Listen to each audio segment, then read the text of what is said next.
One day after top Biden aide Steve Ricchetti reportedly told the panel that Biden was fully capable of being president, even today. Democrat strategist Michael LaRosa says the people surrounding and protecting Biden were clearly out of touch with reality. It's very clear, they drank their own Kool-Aid. They were very high on their own supply, that democracy, people were sitting around talking around democracy at home, when clearly they were very out of touch with the reality that the American people, via all of the research and polling data out there, said this guy was not up for the job and they wanted a different choice.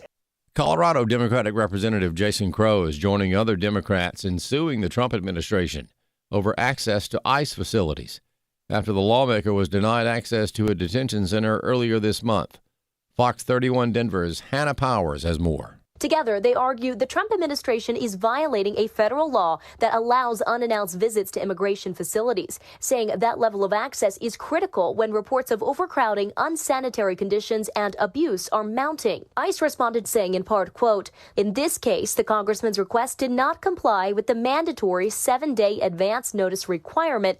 This long-standing policy allows for appropriate coordination necessary to protect facility operations." Republican strategist Aaron McGuire says all of a sudden Democrats care about immigration when it's about enforcement. Political theater does not help this country become more sovereign and safer and get these illegal immigrant criminals out. So who are Democrats siding with yet again? Illegal criminals, illegal immigrants, and not the American people. More than 30 Planned Parenthood facilities have announced closures this year. Chris Woodward has more. The facilities are in a wide range of states, from liberal to conservative and purple.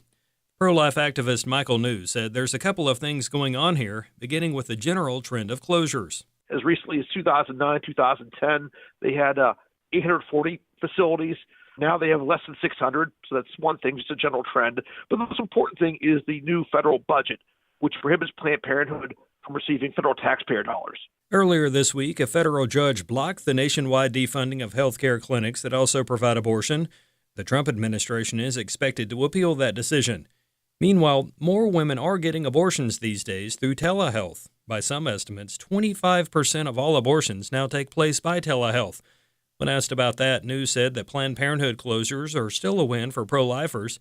For starters, even Planned Parenthood facilities that do not do abortions still do abortion referrals. When a Planned Parenthood closes, that means there's fewer people who work in the abortion industry. And also, Planned Parenthood really does a lot to undermine the culture of life besides doing abortion. They give out contraceptives, they promote sex education programs, encourage promiscuity. So when they close, it's always a win for pro-lifers. I'm Chris Woodward. The manhunt for a killer in Arkansas is over. 28-year-old James McGann was arrested Wednesday and accused of killing a couple in an Arkansas state park. Arkansas State Police Colonel Mike Hager praises people involved in the investigation. Because of their hard work and investigative skill, we were able to take a monster off the streets and bring relief to Clinton and Kristen's precious girls. Police say they still don't know the motive. For American Family News, I'm Rusty Pugh. Every day, AFA offers biblical insight on issues that others aren't willing to touch, in the hopes that you'll become a world changer. That's why we're offering an in-depth worldview training course called Activate. 13 different professors teaching 18 sessions, all available online, including a printed workbook to help you apply what you've learned, and 1-year access to AFA streaming content to give you even more resources. Find out more about Activate and sign up today at activate.afa.net. Welcome to Today's Issues, offering a Christian response to the issues of the day. Here's your host, Tim Wildmon, President of the American Family Association.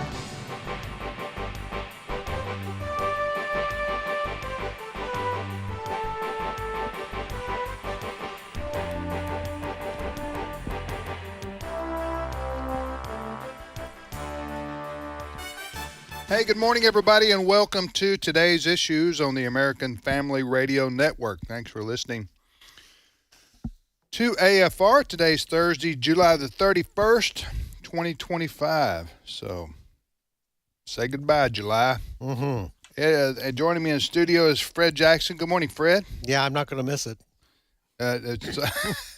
Well, you've got August to look forward to here, Fred, in the sunny South. But We're going to say hello to Ray in just a second. I want to ask Ray the temperature in Kansas City this morning. Okay, Ray Pritchard in Kansas City. Ray, what is it? Right now, Fred, today, it's a balmy 72 degrees. Amen. It was 95 or something, 97 yesterday.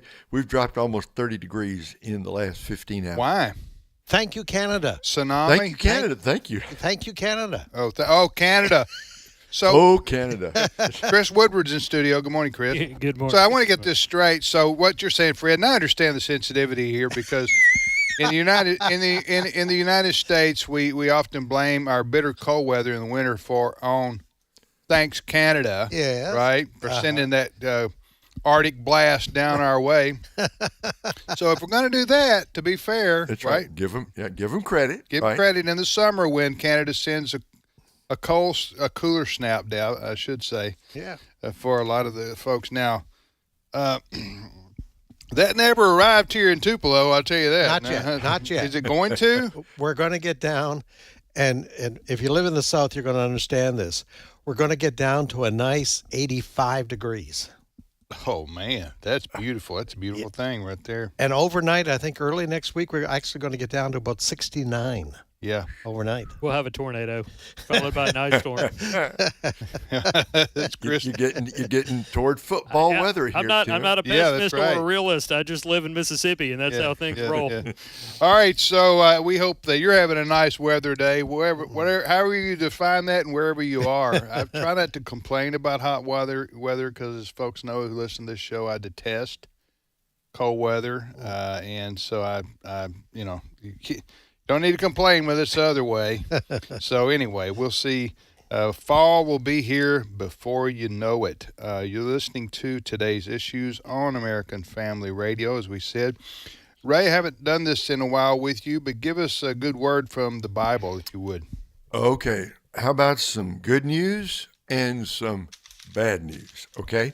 From the same text of the Bible. Marlene and I have been doing our Bible listening, and we're near the end of 2 Kings. And if you know the Bible, 1st, 2 Kings, you get this, there's this king up north and king down south and king up north and king down south. It's really hard. It's really hard to keep to keep the chronology of everything straight. And you get near the end of 2 Kings, and you run into a guy by the name of Hezekiah. He was the king in the south and a good king. Yeah. He was a really good king, loved the Lord, tried to follow the Lord, and it's great. And you read on, he died, and he's replaced by this fellow Manasseh, who was the worst king Judah ever had. It says he filled Jerusalem with blood. He might as well have been a Baal worshiper, but basically what he was, he offered his own son in the fire. He erected an Asherah pole. He led the people into unbelievable spiritual corruption. God says, he said to Judah, this is it. You followed this wicked king, judgment is coming. And it's excoriating in how bad Manasseh was. So he dies, and his son Amon, A-M-O-N, replaces him for tears, and he was a no-goodnik either. He didn't follow the Lord. So he dies. And who shows up on the scene? Josiah. Josiah, the greatest king of Judah, the greatest king since King David. And let me just read this. Josiah was 8 years old when he became king, and he reigned in Jerusalem 31 years. He did what was right in the eyes of the Lord and walked in all the ways of his father David. He did not turn aside to the right or to the left. And there's this long description in 2 Kings 22 and 23. I mean, you talk about cleaning house, brother. He came in, Josiah, he came into an ugly mess, and he cleaned house, and God blessed the nation of Judah. And actually, they lasted longer than they would have because Josiah was the king. And you say, so what's the good news? The good news is that really immediately after the worst king, Manasseh, the wicked beyond belief, God raises up a little boy by the name of Josiah. He becomes king, and God uses him. You know, at AFR, we talk a lot about turning the culture around, and sometimes it's, Fred, you read the headlines, and sometimes it's easy to despair. But I read this story of the boy king whom God used. And no nation, no family, no church is ever beyond the grace of God. You're never beyond the reach of what God can do. So That's the really good news from this, that the darker the night, the brighter the light shines. So friends, don't stop working and praying for revival in your family, in your church, in your home, and yes, across America. You say, well, what's the bad news? Well, just a sober warning. After all that Josiah did, he died. His son Jehoahaz, you think that Jehoahaz would have learned from his dad. He didn't. He did not walk in the way of the Lord. Just a reminder that the price of spiritual freedom and liberty and revival is eternal vigilance. Take nothing for granted. Just because one generation served the Lord doesn't mean the next one will. Each generation must follow and find the Lord on its own. So there it is, Tim. Amen. You got some good news and just something to think about from the closing chapters of 2 Kings. Ray, correct me if I'm wrong. Later on in Scripture, does it mention something about Manasseh having a change of heart? Yeah, it does. It does. That is so fascinating because Manasseh's repentance, first of all, you almost think that's impossible because, Fred, the list of sins this guy did, he was evil beyond belief. And the story of his repentance is not found in 2 Kings, but it is mentioned in 2 Chronicles. So should we expect to see Manasseh in heaven? Yes, because the story of his repentance is told. And yet, sin always brings consequences, doesn't it? The judgment still came. So I suppose that there's a double message here. One, it's never too late to turn to the Lord, but turning to the Lord doesn't mean you will escape all the consequences of the bad decisions you have made. There's so much to read from the Old Testament. Amen. There is. Well, you mentioned Josiah, King Josiah, and what you said was basically he had his own version of what we call the deep state. He did. That he had to deal with. Yeah, it was really deep. and clean out Josiah, King Josiah. But you're reading from what book in the what? 2 Kings. Okay, 2 Kings. 2 Kings. And Josiah, Tim, was 8 years old. How many 8-year-olds do you know are ready to become king of a nation? He must have had some good advisors. He had to have some good guys I'm 43 around. and don't want to do it. Josiah. Okay, 8 years old. All right. Let's get started with the news of the day. Yes. People are familiar. Most people, if they're listening, are familiar with what happened in Northwest Arkansas a few days ago. Yep. Chris, what was that story about? Yeah, there was a married couple, and they were hiking with their children at Devil's Den State Park over the weekend. Devil's Den State Park is between Fayetteville and Fort Smith in Arkansas, and the couple was murdered in front of their children, and police searched high and low for the person responsible, and police think they have the person responsible now. That's the update. In a story you can find on our website, afn.net, Arkansas police charged a 28-year-old school teacher in the murder of that married couple who, again, were hiking with their kids at Devil's Den State Park. They found him in a nearby city after a 5-day search and public pleas for trail goers to look through their photos. I've got some audio here from a press conference announcing the arrest. Let's begin with Arkansas Governor Sarah Huckabee Sanders, who had this to say, clip 6. If you commit a violent, senseless act here in our state, our law enforcement will hunt you down and bring you to justice. Now, Clinton David Brink, 43 years old, and Kristen Amanda Brink, 41, were found dead on that walking trail at Devil's Den. Their daughters are ages 7 and 9. They were not hurt. They're being cared for by family members. But, guys, it was weird Monday when we talked about this because we didn't have information on how exactly the couple died. We didn't have a lot of information on the case to begin with. And that's still the case today, even though police say they've made an arrest here. There are still a lot of details that have yet to be announced. Okay, I was hoping they would have a press conference this morning, they being the police, law enforcement. Well, I'm watching one on the internet. Yeah. But, We is that live? No. That we have a video on our website of this gentleman. He's director of the state police. Okay. Just announcing I'll the post arrest. the link for you. Okay. Yeah. So the suspect arrested James Andrew McGann, McGann of Springdale, Arkansas, was arrested Wednesday and charged with 2 counts of capital murder in the killings of 43-year-old. I'm repeating a lot of what Chris said, but Arkansas State Police announced a 43-year-old gentleman Clinton David Brink and his wife, 41-year-old Kristen Amanda Brink. They were fatally attacked while out hiking with their two daughters at Devil's Den State Park, July the 26th. Children ages 7 and 9 were not harmed in the incident. What everybody wants to know is, why did he do this? Yeah, we know a little bit more about him. This 28-year-old Andrew. If he did it, I should say, he was arrested and charged, but until he's convicted, it's still what he's we call the suspect. Alleged. Yes. Yeah. Andrew James McCann, very interesting. According to the AP, McCann was a teacher at a small Oklahoma school district until May this year. He then resigned to take a job in Arkansas. He was supposed to start teaching. The story also says, the reports on McCann say that he underwent to get the teaching job. He underwent a very extensive background check, and apparently everything cleared, which just adds to the mystery. There doesn't appear to be any record of committing any other crimes. And so everybody is kind of scratching their head as to why he would murder this. He allegedly murdered this couple, left the kids okay. He didn't touch the kids at all. So the question then becomes, did he know this couple from a prior relationship? Right, that's what everybody wants to know. What is the motive for this guy? Did he shoot him, or did he use a knife or machete? How did he? The assumption right now, I think, is a shooting, but we can't say that for sure. Okay. Well, it needs to be recognized. The Arkansas State Police and the local law enforcement there, they found out who this was pretty quick. This is a very strange situation, because that's a remote area, right? And those trails, I mean, they're rough.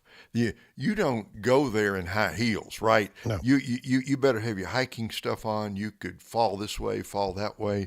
There's not any. You get back on those trails, there's no cell service. It's mountainous too. Yeah, it's mountainous. So what was that guy doing there? Was this just a crime of opportunity? And how did the kids escape? So there are a lot of questions we can't answer, but kudos to the Park Police, State Police, local police, and to the FBI if they caught this guy so quickly. Yeah, again, he is a suspect. Yes. And he's been charged, so it's alleged that he did this. He'll have his day in court, as they say, but 28 years old. There was a picture released by the Arkansas State Police. I don't know when the picture was released, but it's a picture from behind of a person, and that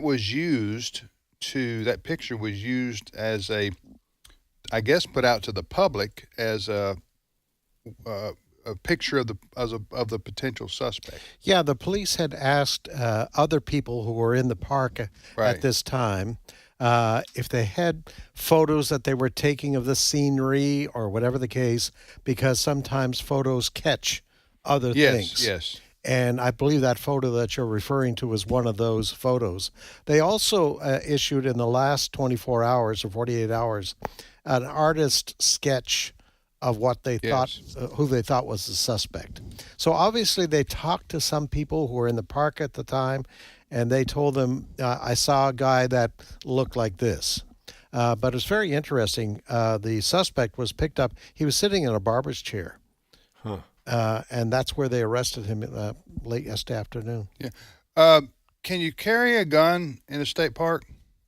I bet you can in Arkansas. I asked this question the other day. Maybe nobody knows the answer to it. Yes. According to the internet, yes and no. The Arkansas State Secretary of State's office says public display of firearms is prohibited. Concealed handguns are allowed in some areas but must be secure. That's from the Arkansas Secretary of State's office. Well, okay, so you don't think about this happening, right? You don't think, you don't think you would be shot and killed by somebody on a state park hiking trail. I mean, has that ever even happened before? But I'm thinking you do want to take a weapon if you think, well, we might have a snake or you might have a bear, or a mountain lion, or what? I don't know. There's all kind of things that could happen. Mm-hmm. You know what I'm saying? That you need a gun for. Yeah. And so I would, but people go out and they go. I would do the same thing. We're going we're going to go an hour to a trail here. Yeah. Nobody thinks about somebody's going to be lying in wait to kill me for what reason. So it will be interesting. That I use this word. 2 people are dead. Two. I don't mean this to sound like just a cold news story. That 2 people are dead, and their 2 children are scarred for life. Yeah. Because they had to watch this. I don't know how they escaped or came to. I don't know how it unfolded. Post murder, but anyway. Well, you talk about carrying a firearm to protect yourself. Given the incident at the Michigan Walmart this week, where the guy stabbed 11 people. I mean, you got people now that want to take a gun just to go buy some groceries. Well, can't blame people. Yeah, can't blame people for wanting to carry a gun everywhere because look, the dangers are everywhere. Yes. So and the risk. You're listening to today's issues on American Family Radio, but we'll see what motive is discovered, if any. Yeah. Go ahead, Chris. Well, in another story on our website, a Delta Airlines flight from Salt Lake City to Amsterdam was hit by serious turbulence, sending 25 passengers to hospitals and forcing the flight to divert to Minneapolis St. Paul International Airport. This was an Airbus A330-900. Fred knows more about that than I do. I know a lot about those, too. Yeah, it can seat over 250 people, and it landed around 7:45 last night. There is a quote in our story, and I'll share this on our Facebook page. One of the people on board the plane told ABC News, one passenger said people who weren't wearing seatbelts were thrown about the cabin. She said they hit the ceiling, and then they fell to the ground, and the carts also hit the ceiling and fell to the ground, and people were injured. It happened several times, the carts? so it was really scary. Like the carts, they roll down the aisle yes. for the food and beverage? And if one of those things bumps your elbow, it hurts. Those things weigh a lot. Oh, yeah. They would hit the ceiling? Yeah. Ray, have you ever been on a plane where they did? Usually pilots nowadays, they say. Right. Secure everything. Yeah, because we're going to run into some turbulence. But in this case, they didn't know about it. Didn't know it was going to hit, right? Well, it's look, what kind of turbulence? One of those carts weighs a lot, right? For it to go, you're saying it went up, hit the ceiling of the aircraft, and then came back down. Wonder if somebody wasn't killed. Honestly, This was the authorities are saying what's called clear air turbulence. In other words, pilots, when they have weather in front of them, big thunderclouds, they'll move around them. They'll fly around them. They'll get clearance from ATC and they'll fly around them. But this particular aircraft took off from Salt Lake City, heading to Amsterdam. Obviously, they are at a fairly high altitude at that point, and in clear air. And clear air turbulence, basically. You're saying clear air turbulence? That is correct. Okay. All right. So there's no clouds, and no other pilots and other aircraft were reporting turbulence. Gotcha. All right. So the pilots looking out the front there, they're not seeing any weather in front of them, but they hit this what's called clear air turbulence.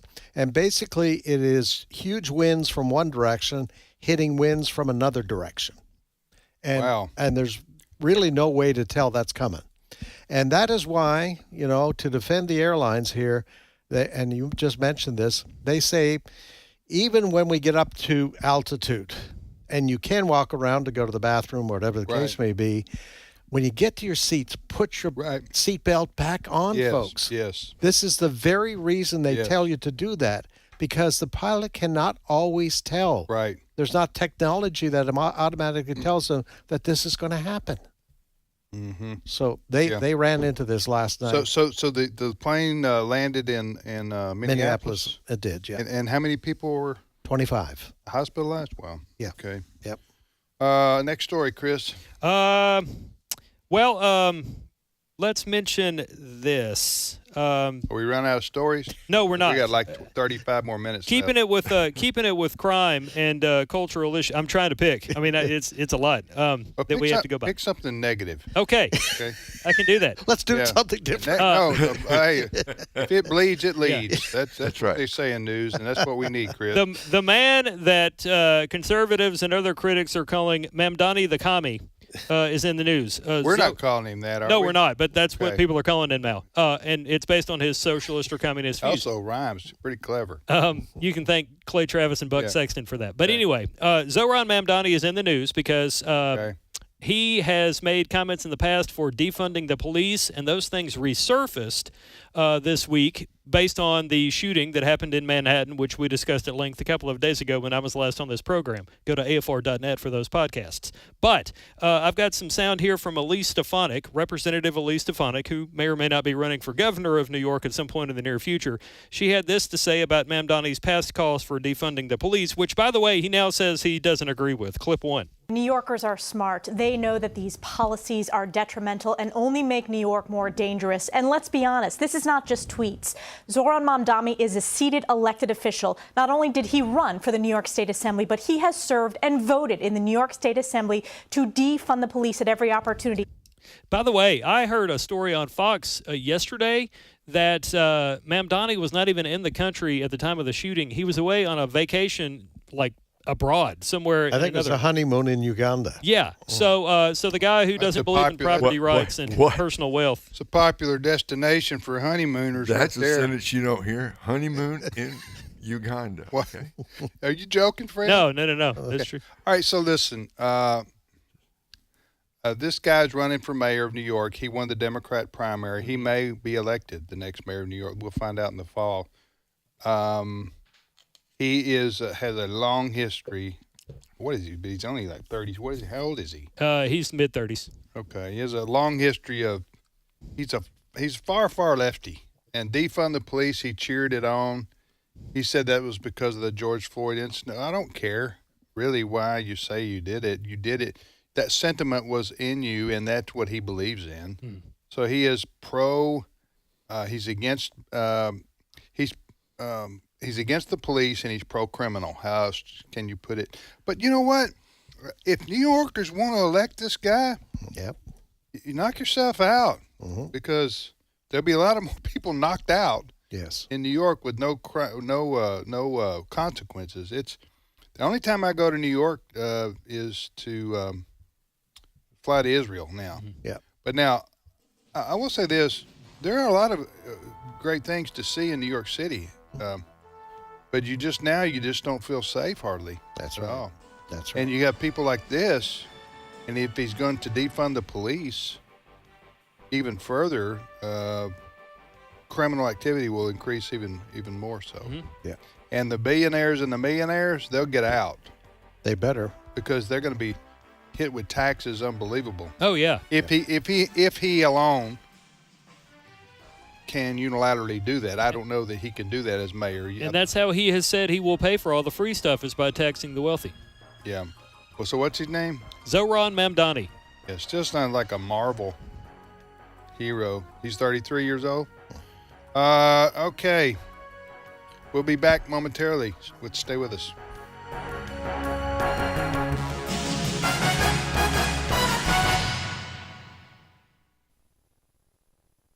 It's my turn. Here is your host for My Turn, Don Wildmon. And after 6 days, Jesus took with him Peter and James and John his brother, and led them up a high mountain apart.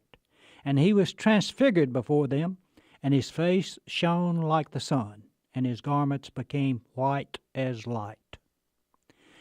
2 mountains in the Holy Land are revered as the Mountain of Transfiguration. Like many other sites of the Holy Land, one has to decide which site he prefers as being authentic, if indeed either is. Since the 4th century, Mount Tabor has been accepted by many as the Mount of Transfiguration. Mount Tabor is about 5 miles east of Nazareth and 12 miles west of the southern tip of the Sea of Galilee. Although the mountain is only 1,843 feet high, one can see a far distance from its summit. Atop Mount Tabor, you can see Mount Carmel, about 25 miles to the west on the edge of the Mediterranean Sea. You can also see Mount Hermon, nearly 50 miles to the north. To the south and west of Mount Tabor is the plain of Ashkelon, also known as the plain of Jezreel. The other spot, which some consider to be the mountain of Transfiguration, is Mount Hermon. It's about 30 miles north of the Sea of Galilee. The highest point of this snow-capped mountain is 9,101 feet above sea level. Just south of Mount Hermon is Caesarea Philippi. The fact that Jesus was mentioned as being in this area just prior to the Transfiguration experience is accepted by some as evidence of Mount Hermon being the Mount of Transfiguration. The truth is that we don't know where the Mount of Transfiguration is, and it really doesn't matter, because it was not the location which was important, but the event. Jesus took Peter, James, and John and led them up a high mountain. Then something mysterious and exciting happened. As the disciples looked on, the face of Jesus became exceedingly bright. His clothes became as white as light. Then the three disciples recognized two men with Jesus, Moses and Elijah. Moses represented the old law through which God had sought to save man from his sinfulness. Elijah represented the prophets whom God had sent to lead the people into his kingdom. And Jesus, of course, was God's final and most perfect method of winning people to his way. Suddenly, a shining cloud came over the group, and a voice was heard speaking from that cloud. "This is my own dear Son, with whom I am well pleased. Listen to him." It was such a terrifying experience for the disciples that they fell on their faces. During the experience, Peter, in his excitement, wanted to build 3 buildings of worship on that mountain. One was to be for Jesus, one for Moses, and one for Elijah. Peter had tasted a mountaintop spiritual experience. He did not want to go back down into the valley. But Jesus would not let Peter build those houses of worship. No, Jesus took his disciples and went back down into the valley where the suffering of life was. There was a young boy suffering from epilepsy, waiting for him upon his return. You know, we all need occasionally our mountain of transfiguration experiences. But to stay on the mountain, apart from the sin and suffering of humanity, is contrary to the will of God. This has been My Turn with Don Wildmon, a production of the American Family Association. The Lord looks down from heaven on all mankind to see if there are any who understand, any who seek God. Psalm 14:2. American Family Radio. This is today's issues. Email your comments to comments@afr.net. Past broadcasts of today's issues are available for listening and viewing in the archive at afr.net. Now, back to more of today's issues. Hey, welcome back, everybody, to today's issues on the American Family Radio Network. Tim, Fred, Chris, and Ray. Somebody called us. We were talking about the Delta Airlines flight from Salt Lake City to Amsterdam, and it had to land in Minneapolis because of the turbulence that just shook the plane so bad that 30-something people had to go to the hospital with injuries. Right? I'm reporting this right? Yeah. Huh? 35 people. Mm-hmm. The plane had to land, and we speculated on clear air turbulence. Clear air turbulence, which is you can't see it. Thus the clear air and the turbulence so bad that it caused. Well, somebody called in to say they've had this weather going on in the upper Midwest.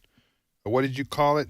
A derecho, if I'm pronouncing that correctly. Did you aware of this, Ray? You heard of this? Yeah, there's been a lot of talk here in Kansas City about the derecho, that long line of thunderstorms. And we were kind of here in KC. We were on the bottom of one just the other day. It was stretched up. I mean, the real action was up in Iowa. Yeah, but you don't want to, Tim. You don't want to be anywhere near a derecho because that's a strong line of thunderstorms. Well, they're talking about the winds go up to hurricane Right, absolutely. I mean, and the line of storms can continue for 200 miles. Okay, so it's extraordinarily severe. Yes. I guess you could say. Mm-hmm. DERECHO, and is that still going on, or is that over now? Do you know? I'm talking about not this minute, but I mean, sometimes these things happen day after day after day. I think it's cleared out for the most part. It was about 2 days ago. I think Wisconsin was affected by this. You mentioned Iowa. It says across northern plains and upper Midwest. Yeah. So north of you, Ray, was where most of it went, like you were talking about. Nasty. Wow. I remember seeing a couple of years ago a picture of this, and you remember it was reported nationally how all the cornfields in Iowa and Minnesota, remember they were just like flattened. Yeah. Not all the cornfields, but where this storms hit, it just flattened them. 100-mile-an-hour winds. Yep, that'll do it. Incredible. Mother Nature, the power that these thunderstorms can cause. These thunderstorms also, too, they can be beautiful from a distance. Yeah, right. I know and I know I'm not the only one. A lot of people see this at night, but and you can probably see it. I know where you live, Ray, because it's a lot flat, but you can see these thunderstorm heads because they reach 30,000 feet or higher, 40,000 feet. But you can see it lightning. Sometimes I'll see it, like last night I saw it, or 2 nights ago I saw it lightning. But it looked like it was coming to my house. It was looked like, well, that's 10 miles away. Then I go on the weather radar and I go, no, that's 75 miles away. Yeah. I was seeing where I live. I was seeing lightning in Quad Cities of Alabama, which is like 75 miles away, because of the height of these thunderstorm heads in the summertime. Yes. In particular, but it has its own beauty. Of course, it's very destructive if you're in the middle of it. But to see it from a distance is spectacular. Yes. To see that.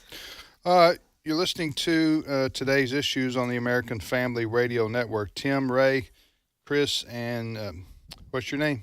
Fred. Yeah, Fred. Nice to meet you. Fred, sorry. I knew your name, but had a momentary lapse. Jenna Ellis joins us now.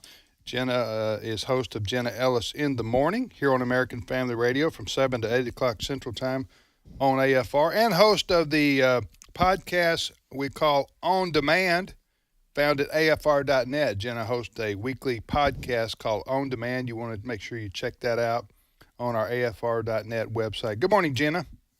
Good morning. And I'm actually really excited about this week's episode because I have the opportunity to interview Abby Johnson, who everyone knows is a pro-life advocate, former Planned Parenthood worker. Yes. And she has a new movie following Unplanned, which is her story. This is called Unthinkable, and interviews over a dozen former Planned Parenthood workers about the truth of abortion. And I know so many of our AFR listeners are really passionate about the issue of pro-life. So definitely tune in tomorrow when that drops each and every Friday. But tomorrow will be my interview with Abby Johnson for that new upcoming movie. Okay, the Jenna's interview with Abby Johnson is called On Demand.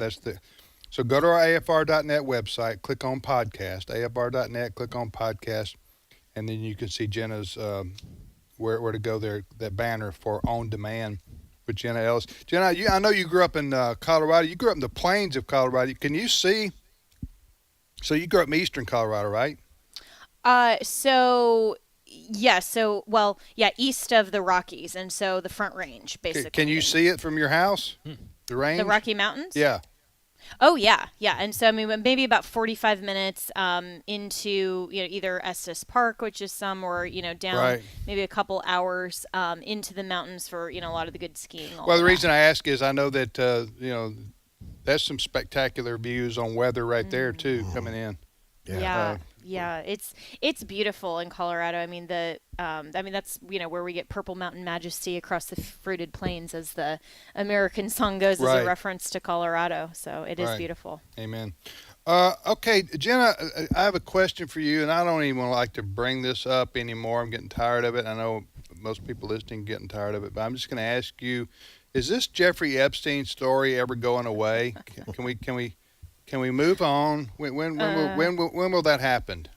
Well, I think there are a couple of different schools of thoughts here. I think everybody is really tired of it, but at the same time, it's just one symptom of, I think, the underlying reason that the story isn't going away, which is transparency and also accountability, because the Trump's base, and that would include conservatives and Christians and everyone who wants to see transparency and accountability, not only in government but also for bad actors overall.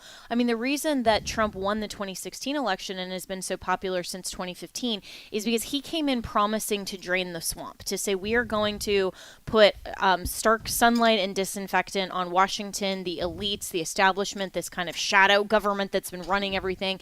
And I think that Epstein is sort of the pinnacle story of the frustration that voters are feeling, especially with this political resurgence of Trump and him going in saying, I don't have another election, so I'm going to go in and basically disrupt Washington in a way I didn't the first term. And people are still waiting for it. So I don't think this is so much about just the Epstein story itself, but what that represents overall. Yeah. Fred, anything to ask or say on this? Well, I think it's kind of interesting. We are getting more information as time goes on. I mean, the president offered reporters the other day, I don't like Epstein because he was stealing my employees at Mar-a-Lago.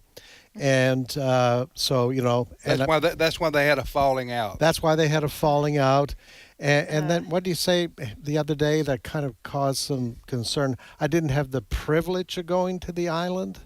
I mean, he's just not helping himself. No. At all. I know, quit talking about it. Yeah. I'm going quit talking about it. Just say I refer you to Pam Bondi. Yeah. Or something like that. I don't know. Trump can't help himself. Sometimes he gets his... All the time. Well, that's true. Yeah. That's true. For better or for worse, he's going to let it fly. Yeah. And the other thing was the family of the young lady who committed suicide. What was her name? Virginia Giffrey. The one was at the center of it all. You know what I'm saying? Yes.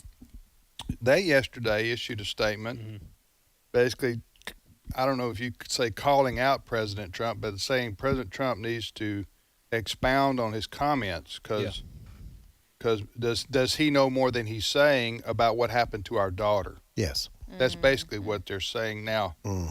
So we'll see where that goes or how the White House responds to that if they do, because as we've said before, it's no secret President Trump and Jeffrey Epstein, like a lot of New Yorkers and celebrities in the 70s and 80s and 90s, they were all, they hobnobbed and went to parties together. Doesn't mean they all knew what the other ones were doing, obviously, but still you're known by the company you keep, for better or for worse. And Trump was pals with Jeffrey Epstein for a long time until they had this falling out. And then Trump was quoted in a Atlantic article as saying, well, the word is, I'm paraphrasing here, but the word is that Jeffrey likes young girls, which when you read that, you're going, what do you mean young girls? Like underage? Like illegal? I mean, so evidently Trump knew about the rumor about his pal at the time. Yeah. I mean, any other way to read that?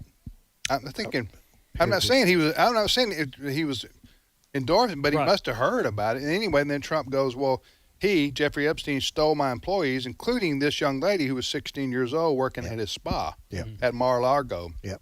So, who knows? Maybe that'll go away today or tomorrow or the next day. I don't know, but that's part of the story out there that I don't know if President Trump or the White House will respond further on it. All right, what was the lead story on your show this morning, Jenna?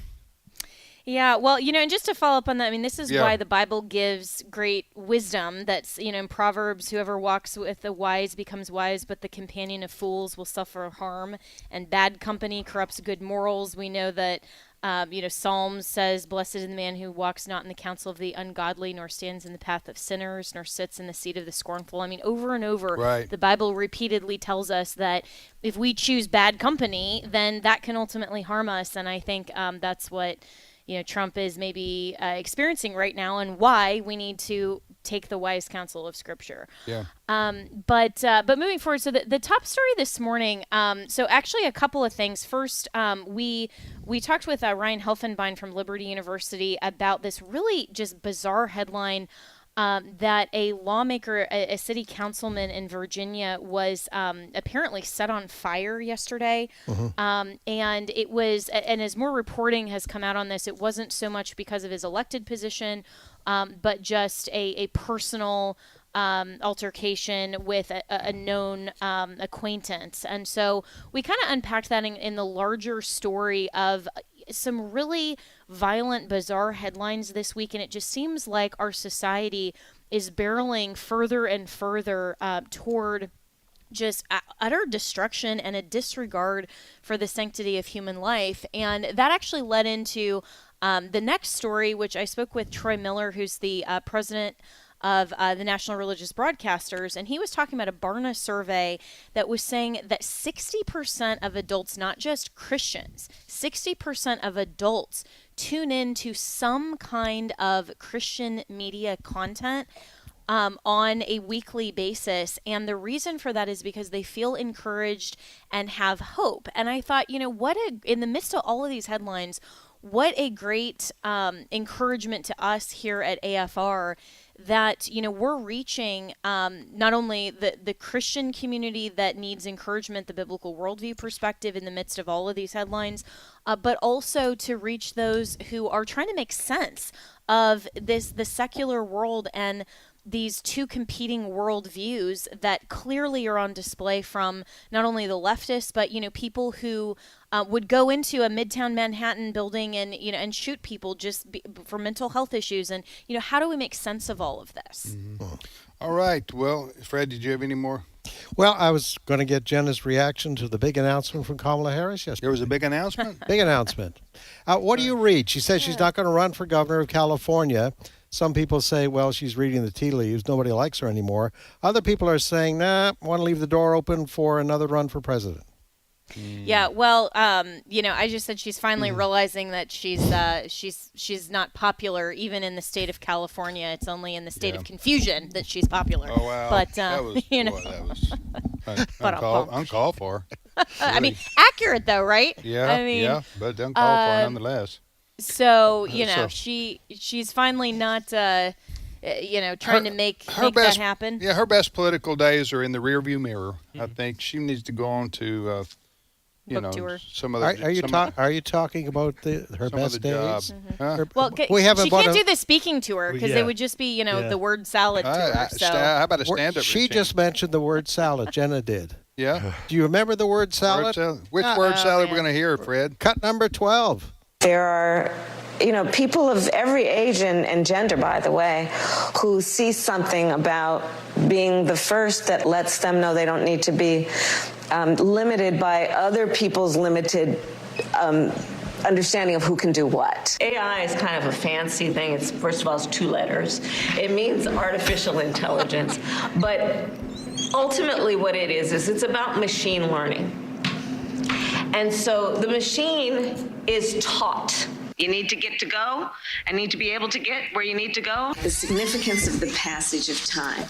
So when you think about it, there is great significance to the passage of time. Culture is, it is a reflection of our moment and our time. Okay, all right, stop right there. I just want to say. But wait, there's more. No. Okay, that was some of the greatest hits there from.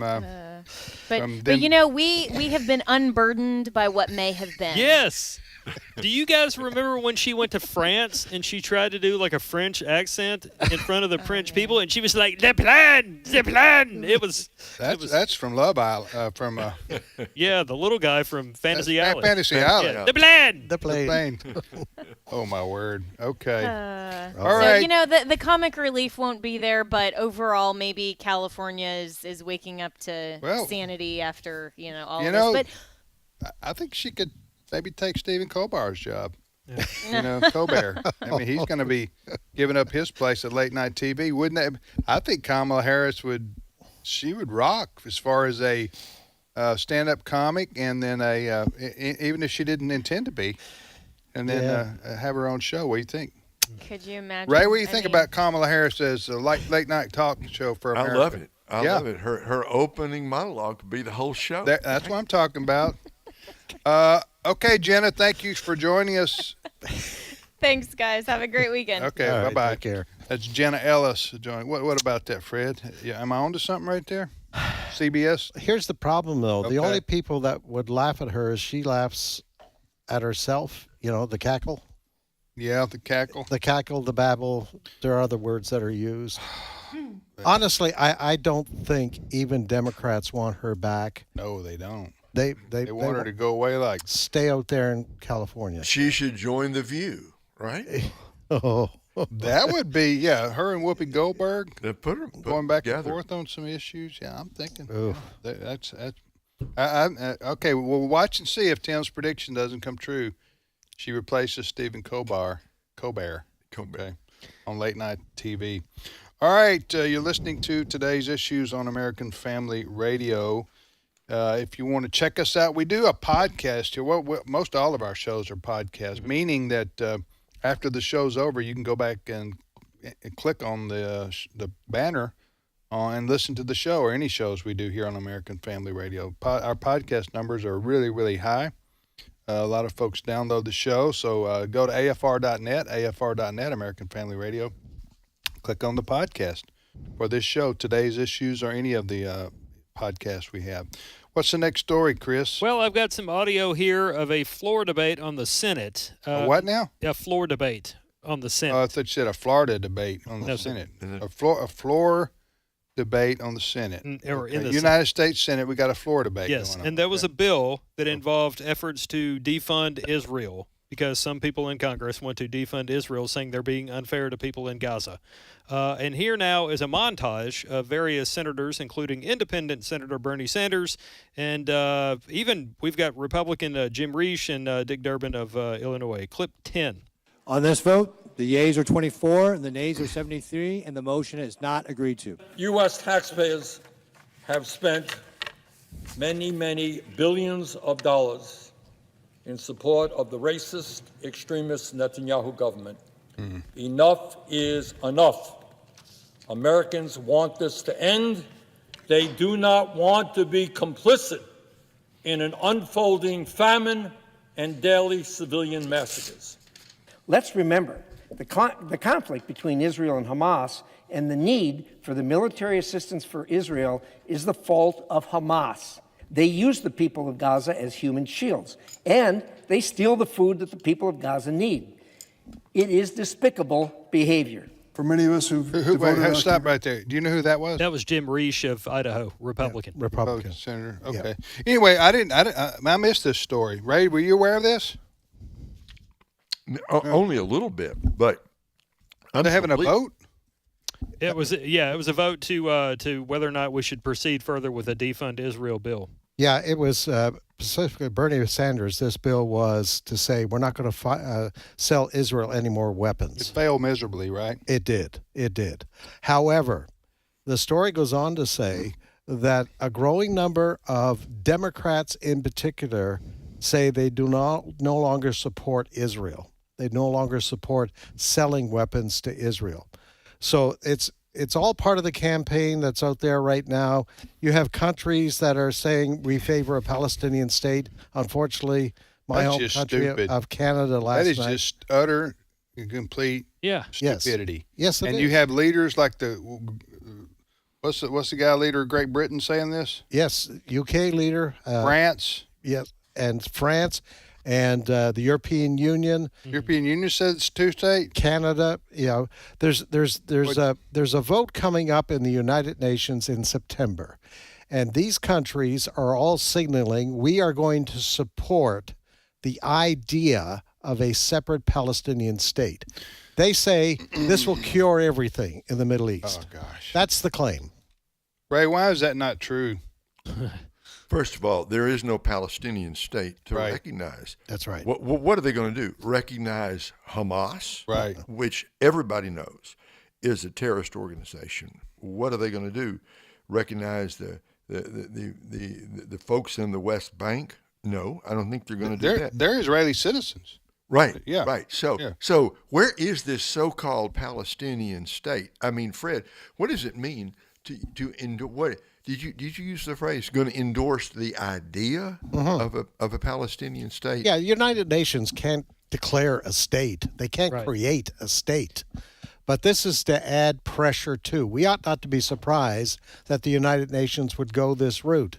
But, as a lot of people have said, and we heard the other day from our ambassador to Israel, Mike Huckabee, there can't be a separate Palestinian state because most of the people who live in the West Bank, and certainly those Hamas run Gaza, they don't want two separate states.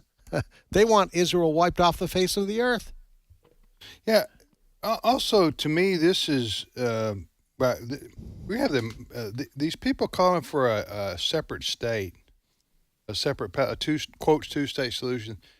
That ship has sailed. Yeah. Many times. Yes, many times, and even President Bill Clinton, who I agree with him on this, he's come out and said this is not what when we negotiated with Yasser Arafat.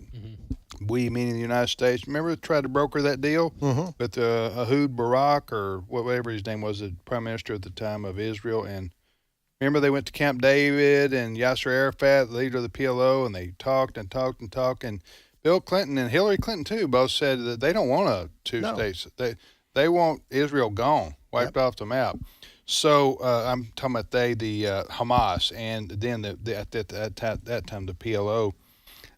So they don't.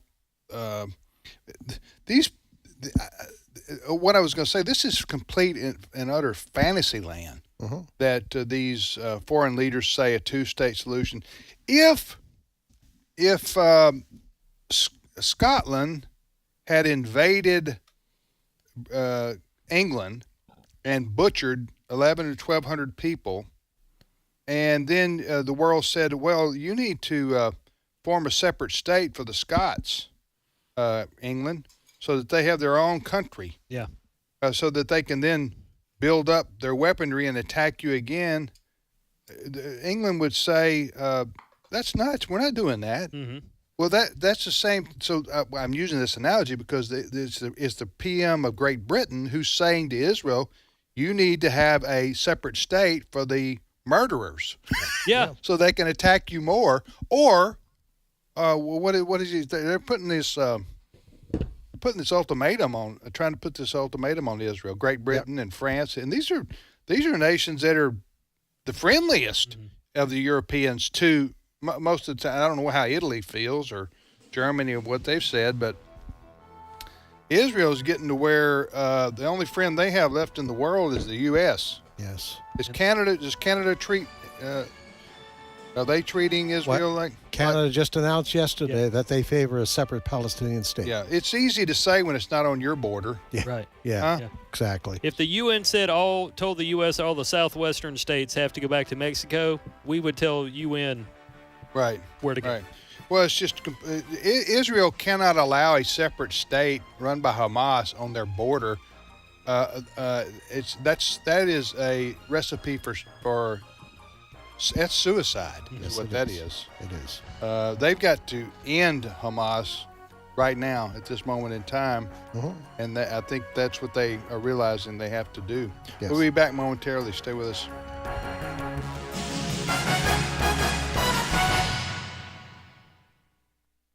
The views and opinions expressed in this broadcast may not necessarily reflect those of the American Family Association or American Family Radio. Faith, family, freedom. American Family Radio. All God asks of you is faithfulness. Headlines in USA Today. Did you see it this morning? All the odds are against us. Faithfulness is the word. There's a place for you on the battle line. Engage in the fight for America's families. Visit afa.net and then take your position. A message from the American Family Association. This is American Family Radio, a listener-supported ministry of the American Family Association.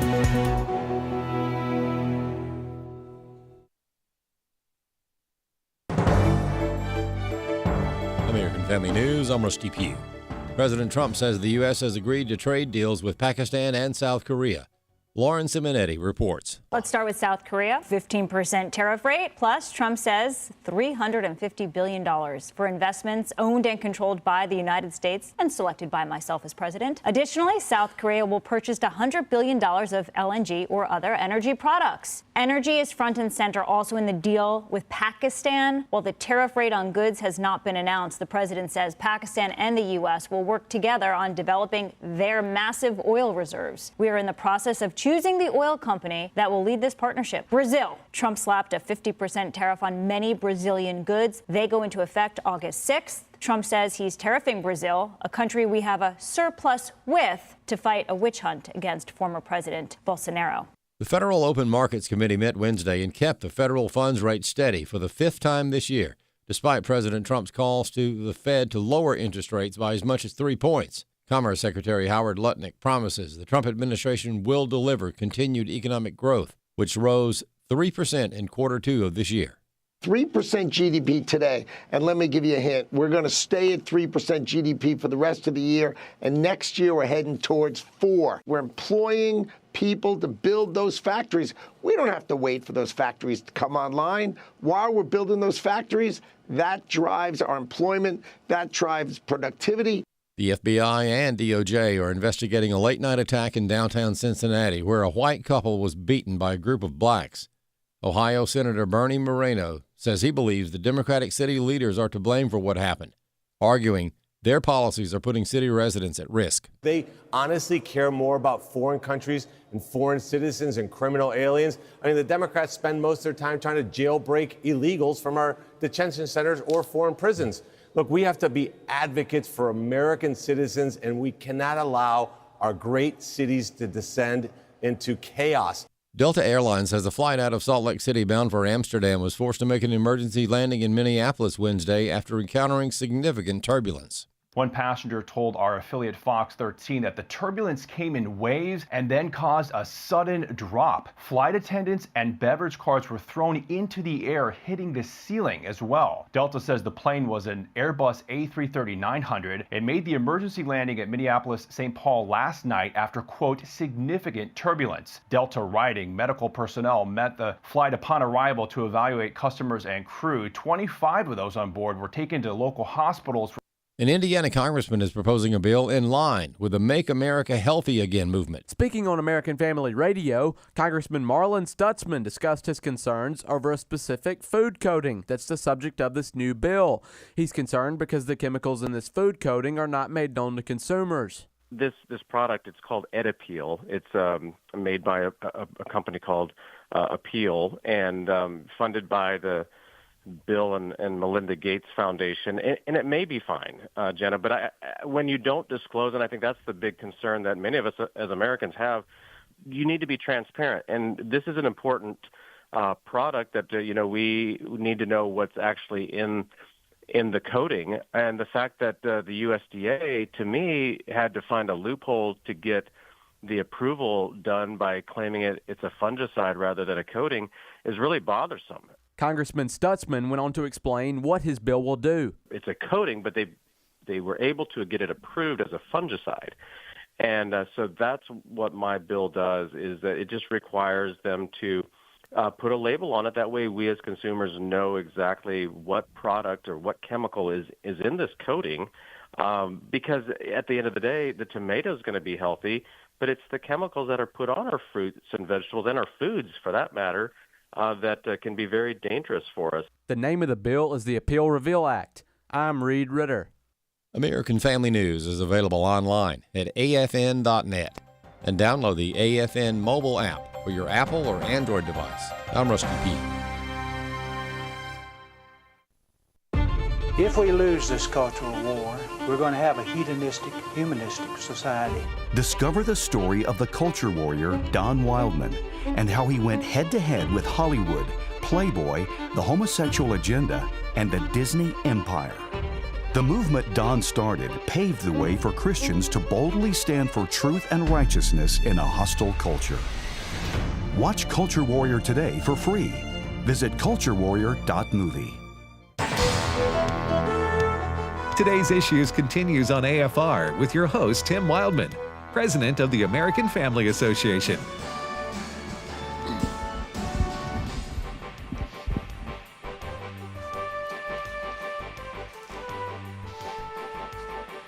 Hey, welcome back, everybody, to today's issues on the American Family Radio Network. I'm Tim Wildmon with Fred Jackson and Ray Pritchard, and now joining us in studio is Steve Paisley-Jordahl. Good morning, Steve. Good morning, everybody.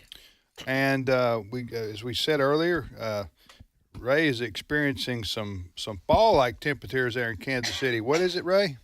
It is 72 degrees. Wow. Going all the way up to 75 today. So nice. It's more like September weather. Yeah, that is September. That's. What's for dinner, Ray? I'm coming up. Come on. We're I gonna have know, right? Pizza and a party, There right? you go. So, some of the thanks Canada, right, Fred? That's what you right. said. That's Yeah. right. Some places experiencing some fall-like weather. Tim, you haven't mentioned it yet. That the NFL starts tonight. That's Yeah, right. it's preseason. Is it the game in Canton, Ohio? That's right. Hall of Fame game. Hall of Fame game. The Yeah. Chargers and the Detroit Lions. So football season's right around the Come corner. on, That's a football. sign of fall. Yeah. Can't wait. Raiders long- are, it's Raiders been a are long first summer. place in the AFC West. I got to tell My you that. favorite sport is college to watch on TV is college football. Oh yeah. To me, Well, that's not too far away either, is it? No, it's about 3 weeks away, maybe. yeah. something like When's the first college football game? Is that?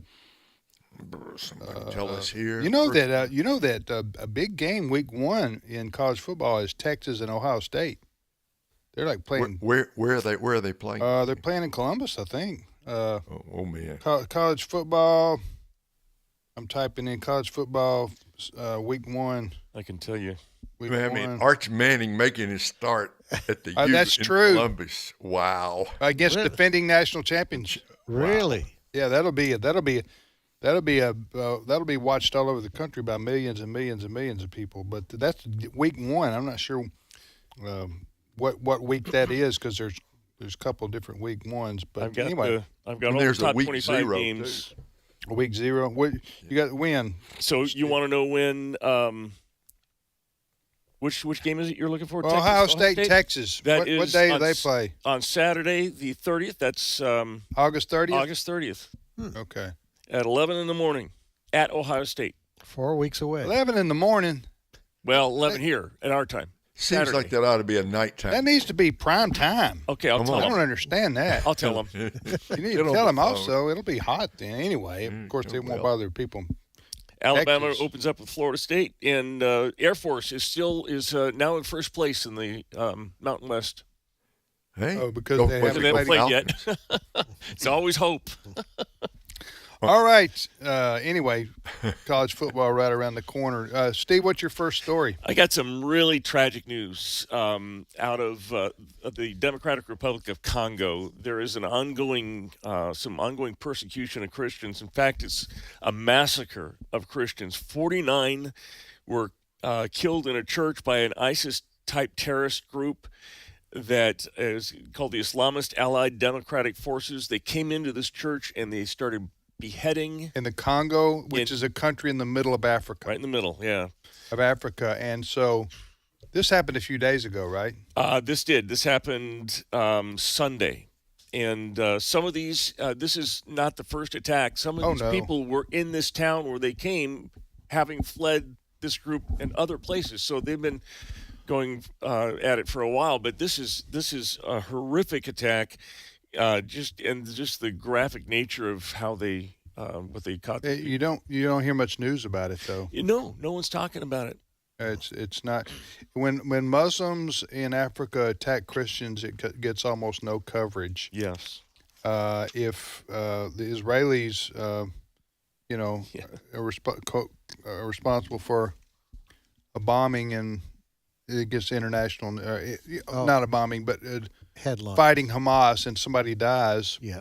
It makes international news. Why is that, Fred? Well, I was just going to say too. Yes, the legacy media doesn't cover this, but it's the reason why American Family News exists, because we cover these stories, right? And we talk to the missionary groups that support these people, because we want to draw attention to it.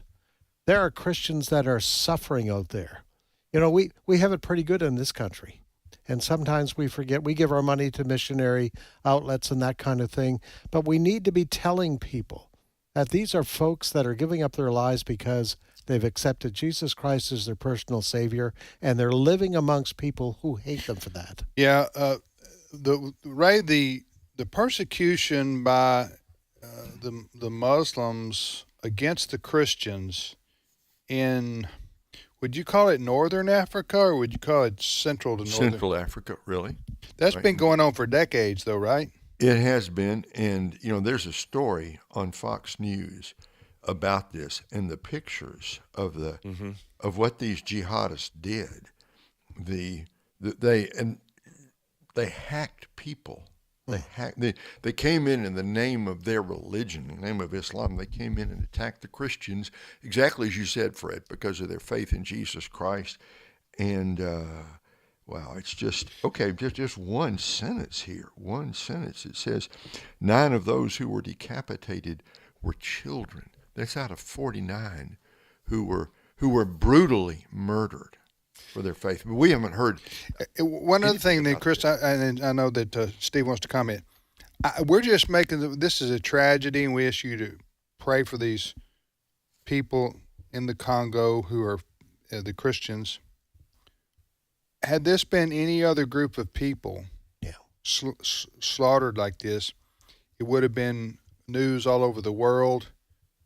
There's been some news coverage of it, don't get me wrong, but very not as much. If it had been any other group, if Christians, quote, and I don't think Christians are capable of this, real Christians, but had they decapitated 49 Muslims somewhere in the world, you would hear about it. Yes. Because it'd be the MAGA beheads. That's what they would say. You know what I'm saying? They would say the colonists, the white supremacists, and all that. So even though here you're talking about these people are the same ethnicity, it's just they're different religions. Go ahead, Steve. Henrietta Blythe, who's the CEO of Open Doors UK, which is following this, said the Islamists are attempting to create a caliphate within its strict Islamic laws in a country that is 80 to 95% Christian. And this is her quote: Christians are not even sleeping in their houses at night. They would rather sleep in the jungle at risk of wild animals than be sitting ducks in their houses when an extremist attack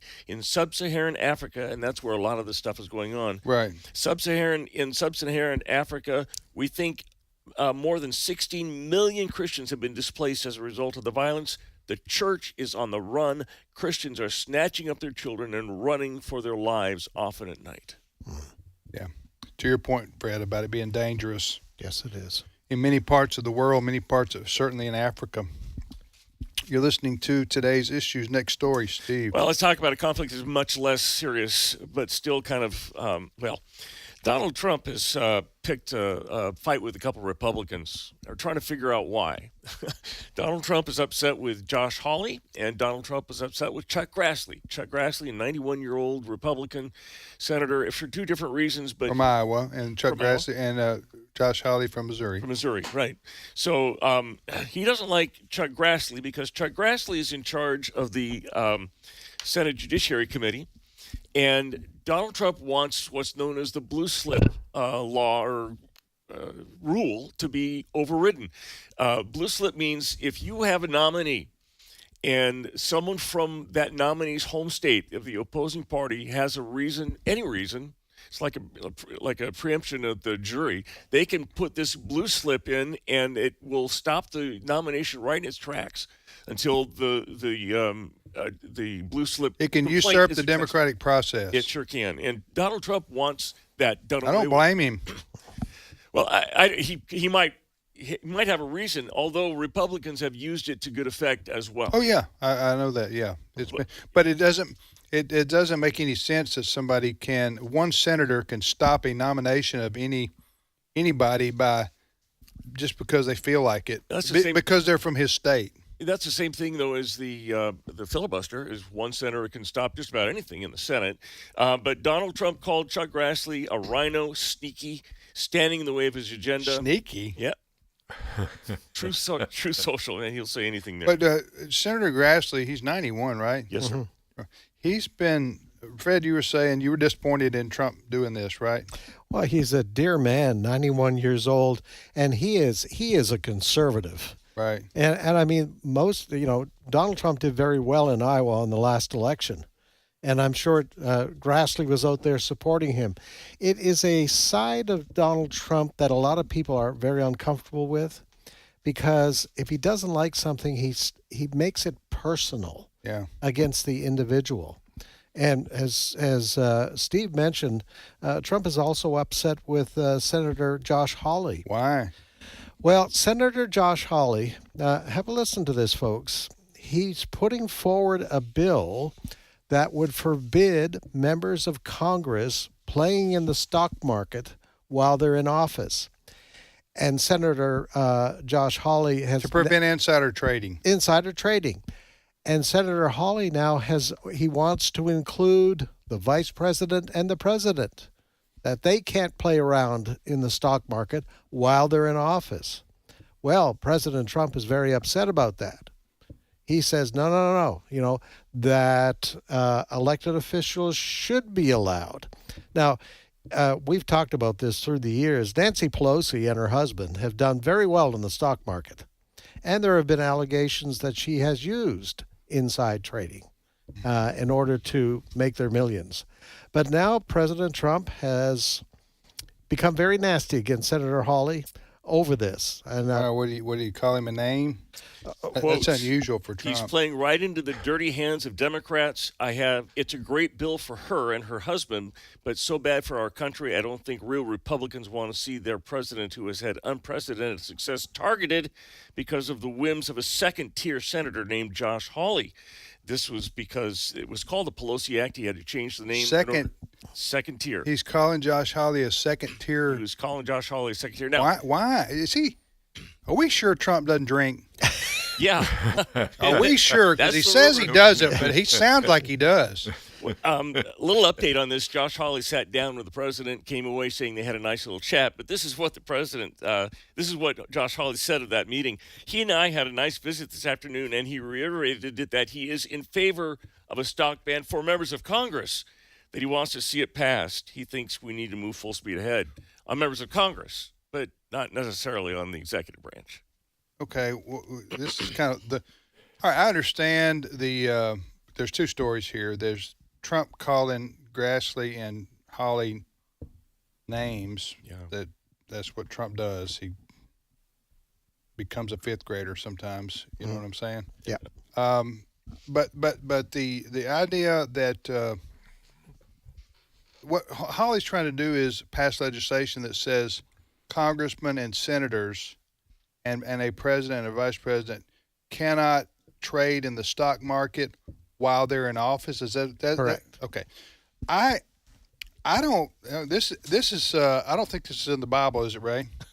It is not. The subject. Okay. So it's not in the Bible. So what I'm about to say is a matter of personal opinion, which people can feel free to disagree with. I'm good with that, and I promise not to call you a second tier Christian. Is this? I don't have a problem with congressmen and senators or a president, vice president. This is me personally, and I understand why some people would disagree. I don't have a problem with them investing in the stock market, okay? As long as it's disclosed. Yes. If it's disclosed, then it would keep it above board, and you wouldn't be able to get away with insider trading like Nancy Pelosi's accused of. So I would split the difference there and say you can invest in the stock market, but at the end of the year, you must disclose to the public, what the money you made and the investments you made. How about that? The danger is that our legislators like Pelosi and all the rest of them know things about legislation that's coming that hasn't necessarily been disclosed, and they kind of know what it's going to do to the stock when they finally announce that there's this particular bill that's going to be passed. It's going to make it hard for them to get requirements. Yeah, but that's what you pay stock market managers to do too. Well, that's what they do for a living, is predict the future based on things they heard and seen. Yeah, I think an example might be, let's say there's a committee and it's working behind closed doors, and they decide they're going to remove some regulations, environmental regulations. Right, that would affect a particular industry? That would affect Chevron, whatever the case may be. Gotcha. And before telling the public, they go out and buy a whole bunch of Chevron stock. And then they tell the public. Right. So, politicians going to make a whole pile of money. Right. So that's the definition of insider trading. Right. And there's laws against that. Yeah. Anyway, that's my opinion. With Trump calling people names, even people who are his friends, I know. it's just that's the way it's always been. That's the way he treats people, and it's. I know people say, yeah, but they'll be friends again next week. Well, yeah, that's true, but it still doesn't excuse Trump for acting like a child when he calls people names. Yeah. Like Josh Hawley is an excellent senator from Missouri. He's not a second-tier senator. No. And a very good supporter of President Trump. He's your friend. He's Trump's friend. Yes. In the Senate, and Trump just can't help himself. He needs to. And Senator Grassley's one of the great senators. Been how many terms has he served? Oh my! For hours he's been there. What did he call Grassley? Second tier. No, he called Josh Hawley second tier. I'm sorry. Yeah, he called Grassley a rhino and sneaky. That is not. Oh, good night. A rhino and sneaky. But he's Trump. Neither.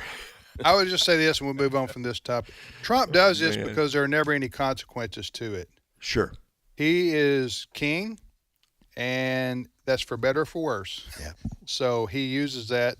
He knows that He knows that whoever he calls names will come begging for his help tomorrow, and he knows that, and he uses that to his advantage. Now that's a New terrible York brawler. That's a terrible character flaw that he has. But he does so many good things that I think people are willing to overlook. He does it because it works for him. Exactly what you said. Right. He calls Josh Hawley those names, and the senator comes in and says, "Well, we had a really good meeting." Right. Now, the Senator Hawley, if somebody else called him a second tier, and he wasn't the president of the United States, he would probably not have anything to do with him anymore. Okay. Right. But because he's dealing with Trump and the presidency, you have to bow the knee to, and if he calls you a name, he calls you a name. You just go on and try to make the best of it. Go ahead, Steve. Next story. All right. Have you ever wanted to buy a nice car, but you didn't think you had the income for it? I think you're talking for 99% of Americans right there. I think I might be. There's a poor, and I don't have the story in front of me, but Fred does. There's a poor lady that is on Medicaid, and she's just been scrimping. She's just been scrimping by, but she did manage to save enough money to buy a Lamborghini. Fred? What is this story was this on Fox News? This is on Fox News. Okay, it's a story out of Slidell, Louisiana. Okay. I think we have a few listeners. Yeah, we have a lot of listeners in that area. Now, Elon Musk was brought in, Doge, to kind of clean up. He made allegations about, people fraudulently getting Medicaid, et cetera, et cetera. So here's a story. 35-year-old Candace Taylor has been arrested by federal authorities. According to this Fox News story, Taylor initially applied for Medicaid in May of 2019 under the alias of Candace Saylor, according to Fox News, listing a biweekly income of $1,900 and no dependents, authorities said. The application was denied. Less than a year later, she reapplied under the same misspelled name, prosecutors say. She was allegedly inconsistent with the years she reported having a dependent. Investigators eventually discovered she owned 6 different businesses that generated more than $9.5 million between January 2020 and December 2024, according to court documents. And a look at her accounts revealed deposits totaling $480,000, with over $325,000 directly attributable to Taylor's business activities. Other purchases included a $100,000 wire transfer to Tactical Fleet, an exotic car dealership followed by a 13,000 debit card Are transaction you starting to? This is all starting to run together, Fred. for the purchase of a what's the bottom line? 2022 Lamborghini. Okay. Authorities said. But what's bottom line on all of this, they say the federal authorities say she was collecting Medicaid under false pretenses, when in reality she was a very, very wealthy woman. Wonder why you would do that and risk everything for how much Medicaid? You said Medicaid. Hey, what's Medicaid? What would she? Medicaid is health insurance. Is health insurance for low-income adults. for very low-income folks. Okay. Like take a single mom. You know, I got you. She's got 2 or 3 kids. So she was abusing the system while she was becoming wealthy. That's the allegation. Otherwise wealthy on businesses that she operated. Yeah, very much so. You know, that's just dumb though to risk it all by getting Medicaid. And now her businesses her life is ruined. Well, apparently, according to when Elon Musk and the president were friends, Elon Musk said that they found multiple cases of this kind of thing across the country. What's he going to do with her Lamborghini? She get to keep that though? I don't know.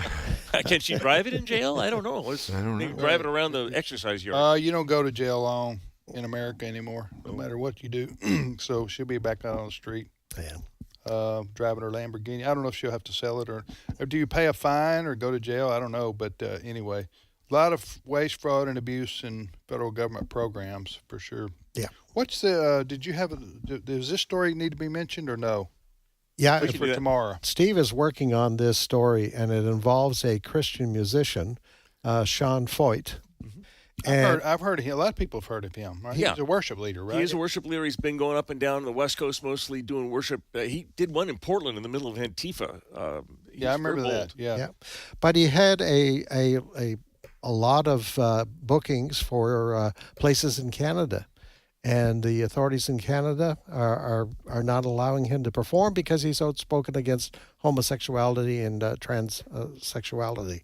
And even he was supposed to perform in a church in Montreal. He did perform in a church in Montreal, the one that let him. And the Montreal, the church has been fined $2,500 Canadian dollars. Yep. Because they let him sing. And the police were there to protect the protesters, but they did nothing about protesters who went into the church throwing smoke bombs about. Yeah. What are they saying is wrong with Sean? Do you pronounce the name? Foyt. Foyt. Like AJ. He's a worship leader. He's an American. He's known for... He believes in biblical Christianity, and right now in Canada, Fred will attest to this, you really cannot be that without running afoul of the law. Yep. It says that the article says he's an outspoken supporter of President Donald Trump, who he rose to prominence by holding worship services in the U.S. in protest of church lockdowns during COVID-19. Okay. Yep. This is why the left doesn't like him. His concerts in Moncton, New Brunswick, Winnipeg, Manitoba have been canceled. Right now, I think, Steve, the only place where right now he's scheduled to perform and they haven't stopped it is Saskatoon, Saskatchewan. So. Yeah. Well, good for him. Maybe we can have him on our radio show. We could try. See if we can get him on. Sean Foyt. Anyway, good for him. Yes. All right, we are out of time.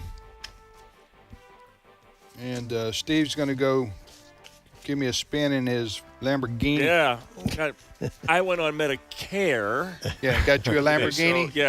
You can afford a Ford Escort on Medicare. Oh, Ford Escort. Thank you, Ray. Appreciate it. Thank you, Tim. Thanks to Fred, to Steve, to Chris, to Jenna, and Brent Creeley, our producer. Is that all that was on today? All right. Oh, Kamala Harris. Well, yeah. We featured her today. We'll see you tomorrow, everybody.